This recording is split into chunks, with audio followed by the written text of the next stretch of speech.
નમસ્કાર મિત્રો, વિડીયોમાં તમારું સ્વાગત છે। તો મિત્રો, અત્યારે હાલની ખૂબ જ મોટી અને દુઃખદ ખબર સામે આવી રહી છે। જી હા મિત્રો, બંગાળની ખાડીમાં એક સાયક્લોનિક સર્ક્યુલેશન રચાઈ રહ્યું છે।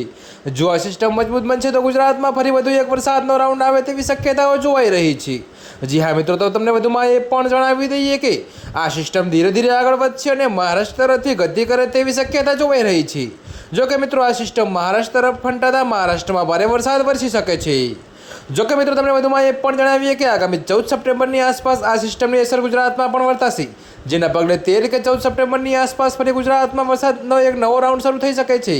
તો મિત્રો, આ સિસ્ટમ કેટલી મજબૂત બનશે તેના પર વરસાદની તીવ્રતાનો આધાર રહેશે। જી હા મિત્રો, તમને વધુમાં એ પણ જણાવી દઈએ કે વરસાદ તાપી, નવસારી, સુરત સહિત સૌરાષ્ટ્રના વિસ્તાર, પોરબંદર, દેવભૂમિ, દ્વારકા, ગીર સોમનાથમાં પણ આ રાઉન્ડમાં ભારે વરસાદ વરસી શકે છે।